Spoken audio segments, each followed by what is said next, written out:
میرا تعلق کراچی کے علاقے لانڈھی سے ہے۔ وہ تو ہمارے علاقے میں کئی ایک مساجد ہیں، لیکن ایک خاص جامع مسجد ایسی ہے جو کہ بہت ہی قدیم ہے۔ قدیم ہونے کے ساتھ ساتھ وہاں سے جڑے ایسے عجیب و غریب واقعات مشہور ہیں کہ جن کو سن کر رات کے وقت اس مسجد کے قریب سے گزرتے ہوئے بھی خوف محسوس ہوتا ہے۔ کہا جاتا ہے کہ اس مسجد کے ارد گرد جو درخت ہیں ان کے اوپر جنات کے قبیلے آباد ہیں، اور یہ سارے جنات اسلام مذہب سے تعلق رکھتے ہیں، اسی لیے انہوں نے مسجد کے ارد گرد اپنا مسکن بنایا ہوا ہے۔ مسجد کے خادم، مؤذن اور امام صاحب نے کئی بار ان جنات کو اپنی آنکھوں سے دیکھا ہے۔ آج میں کچھ ایسے واقعات آپ کو بتانا چاہتا ہوں جو انہی لوگوں نے مجھے سنائے ہیں۔ مسجد کے ایک خادم ہیں جو برسوں سے اس مسجد کی خدمت کر رہے ہیں۔ کہتے ہیں کہ جب میں نیا نیا اس مسجد میں کام کرنے کی غرض سے آیا تھا، اس وقت میری عمر قریباً 28 سے 30 سال تھی۔ مسجد کے اندر ہی مجھے ایک کمرہ دے دیا گیا تھا۔ میری ذمہ داریوں میں یہ بھی شامل تھا کہ فجر کی نماز سے پہلے پہلے مسجد کی صفائی کر دوں، تو میرا معمول تھا کہ میں فجر سے 1 گھنٹے پہلے جاگ جایا کرتا اور مسجد کی صفیں سیدھی کرتا، عطر چھڑکتا، وضو خانے کی صفائی کرنے کے بعد مؤذن صاحب کا انتظار کرنے لگتا۔ مجھے اچھی طرح یاد ہے کہ اس مسجد میں وہ میری تیسری رات تھی۔ میں معمول کے مطابق رات 3 بجے جاگ گیا۔ سب سے پہلے میں وضو خانے کی صفائی کرتا تھا۔ اسی مقصد کے لیے جب مسجد کے ہال سے ہوتا ہوا وضو خانے کی طرف جا رہا تھا، تب مسجد کے صحن میں ایک بہت ہی پرانے اور گھنے برکت کے درخت کے نیچے رحل کے اوپر قرآن پاک رکھا ہوا پایا۔ نہ صرف قرآن پاک رحل کے اوپر رکھا ہوا تھا بلکہ کھلا ہوا بھی تھا۔ مجھے یہ دیکھ کر بڑا عجیب لگا، کیونکہ مسجد ابھی تک بند تھی اور مسجد کے اندر میرے علاوہ کوئی موجود نہ تھا۔ پھر صفائی کا انتظام بھی میرے ہی ذمہ تھا، تو میں عشاء کے بعد سونے لیٹنے سے پہلے اچھی طرح سے مسجد کا جائزہ لے کے لیٹا تھا۔ اب میں تشویش سے قرآن پاک کو دیکھ تو رہا تھا، لیکن نہ جانے کیوں میرے اندر اتنی ہمت نہیں ہو رہی تھی کہ میں اس کے قریب جاؤں، قرآن پاک کو وہاں سے اٹھا کر الماری میں رکھ دوں۔ بس یوں کہہ لیجیے کہ میں چاہ کر بھی یہ کام نہیں کر پایا اور وضو خانے کی طرف چلا گیا۔ لیکن میرا ذہن مستقل اسی بات کو سوچتا رہا۔ میں سوچتا رہا کہ آخر کیوں میں نے قرآن پاک کو وہاں سے اٹھا کر الماری میں نہیں رکھا۔ بس یہ سوچتے سوچتے ہی جلدی جلدی کام ختم کیا اور قرآن پاک کو الماری میں رکھنے کی غرض سے واپس اس درخت کی طرف مڑ گیا۔ اب جو وضو خانے سے نکل کر صحن کے اندر داخل ہوا تو دیکھا نہ تو وہاں پر رحل تھی اور نہ ہی قرآن پاک۔ یقین جانیے میں اس وقت بہت زیادہ گھبرا گیا۔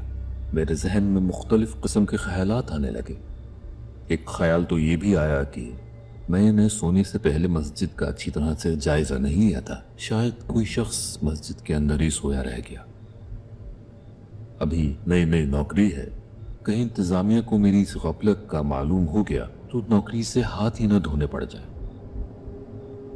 ساتھ ساتھ یہ سوچ کر بھی ڈر لگ رہا تھا کہ کہیں یہ کسی ماورائی مخلوق کا کام تو نہیں۔ کچھ دن گزرنے کے بعد مؤذن صاحب نے مجھے ایک واقعہ سنایا، جس میں انہوں نے ذکر کیا کہ اس مسجد کے آس پاس جنات کے قبیلے آباد ہیں اور وہ سب اسی مسجد میں نماز ادا کرتے ہیں۔ جب میں نے یہ سنا تو مجھے تھوڑی ہمت ہوئی اور میں نے اس رات میں گزرا وہ سارا واقعہ ان کو بیان کر دیا۔ یہ واقعہ سننے کے بعد وہ مسکراتے رہے، کہنے لگے کہ میاں اب اس بات کی عادت ڈال دو، اب ایسے کئی انہونے واقعات تم اپنی آنکھوں سے دیکھو گے۔ اور سچ ہے، تب سے لے کے آج تک میں اس مسجد کی خدمت کر رہا ہوں، اور اب تک تو اتنے واقعات کا شاہد ہوں کہ میرے لیے یہ بہت ہی عام سی بات ہو کے رہ گئی ہے۔ مؤذن صاحب نے جو واقعہ مجھے سنایا تھا وہ کچھ اس طرح سے تھا۔ کہتے ہیں کہ ایک رات میں اپنے حجرے میں آرام کر رہا تھا۔ رات کے قریباً کوئی 1 بج رہے ہوں گے، لیکن بے چینی بہت ہو رہی تھی۔ لمحے کو لگتا کہ نیند آ رہی ہے، اور پھر لمحے میں ہی بے چینی محسوس ہونے لگتی۔ اسی وقت دروازے پہ دستک ہوئی۔ نہ جانے کیوں دل اور بے چین ہو گیا۔ دل کیا کہ جھٹ سے دروازہ کھول کے معلوم کروں کہ باہر کون ہے۔ میں اٹھا اور جا کے دروازہ کھولا تو حجرے کے باہر ایک بہت ہی چھوٹے سے قد کا آدمی کھڑا تھا۔ چہرے سے 50-55 کی عمر کا لگ رہا تھا، سفید باریش داڑھی، اور اس کے وجود سے ایسا لگتا تھا کہ نور نکل رہا ہو۔ میں نے گھبرا کے اس کے پیچھے دیکھا، کیونکہ میرا حجرہ مسجد کے اندر تھا۔ مسجد کا مرکزی دروازہ عشاء کی نماز کے 2 گھنٹے بعد بند کر دیا جاتا تھا، اسی لیے یہ ممکن نہ تھا کہ خادم کی اجازت کے بغیر کوئی شخص مسجد میں داخل ہو سکے۔ اب میں اس شخص کے پیچھے خادم کو ڈھونڈ رہا تھا کہ وہ شخص سے کہنے لگا، جناب، ہمارے بھائی کا انتقال ہو گیا ہے، آپ سے درخواست کرنے آئے ہیں کہ ان کی نماز جنازہ پڑھا دیجیے۔ اب میں اس واقعے کو جب یاد کرتا ہوں تو مجھے خیال آتا ہے کہ جب وہ مجھ سے ہم کلام ہوا تو نہ جانے کیوں میرے ذہن سے ہر چیز نکل گئی۔ میں خادم کو بھی بھول گیا اور اس بات کو بھی بھول گیا کہ آخر یہ شخص مسجد میں کیسے داخل ہوا ہے۔ اس وقت میں نے اس کے جواب میں کہا دی، جی بالکل، میں حاضر ہوں۔ اب وہ شخص مڑا اور مسجد کے صحن سے ہوتا ہوا مرکزی ہال میں چلا گیا۔ میں بھی ایک عجیب سی کیفیت میں بالکل خالی دماغ کے ساتھ اسی کے پیچھے چلتا چلتا مرکزی ہال میں داخل ہو گیا۔ اب جو میں وہاں داخل ہوا تو وہاں تو ایک عجیب ہی منظر تھا۔ پورا ہال افراد سے بھرا ہوا تھا۔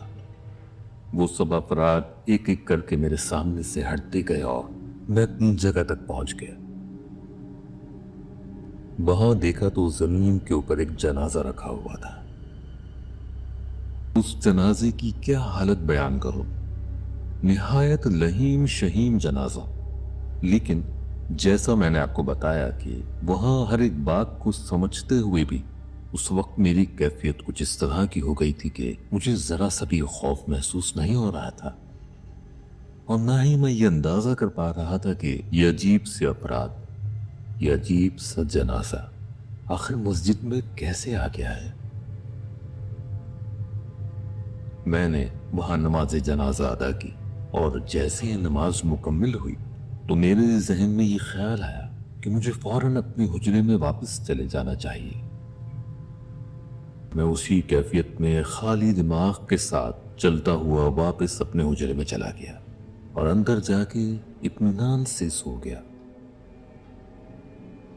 فجر میں جب میری آنکھ کھلی تب یہ سارا واقعہ میرے ذہن میں تازہ ہو گیا، اور تب مجھے حقیقت کا اندازہ ہوا کہ کل رات میری کس ہستی سے ملاقات ہوئی اور کن ہستیوں کے درمیان میں اتنی دیر تک گھرا رہا۔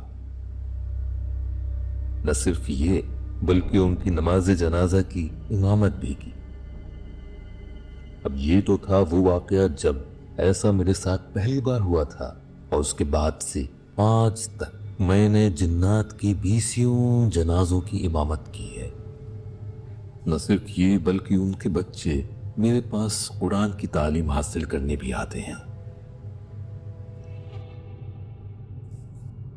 تو دوستو، کیسے ہیں آپ سب؟ ہمارے ایک دوست ہیں جن کا تعلق تبلیغی جماعت سے ہے۔ آج کل ان سے لمبی لمبی گفتگو ہو رہی ہے۔ گفتگو کے دوران درجنوں واقعات انہوں نے مجھے سنائے ہیں۔ انہی میں سے 2 آج آپ کے گوش گزار کیے ہیں۔ امید ہے آپ کو پسند آئے ہوں گے، اور اگر آپ تبلیغی جماعت یا مساجد سے متعلق سچے واقعات سننا چاہتے ہیں تو فوراً سبسکرائب کر لیجئے، بیل آئیکن پریس کر دیجئے، تاکہ آنے والے دنوں میں جو بھی واقعات میں شیئر کروں وہ آسانی سے آپ تک پہنچ جائیں۔ اپنا بہت خیال رکھیے، دعاؤں میں یاد رکھیے۔ بہت جلد ملتے ہیں کچھ اور نئے واقعات کے ساتھ۔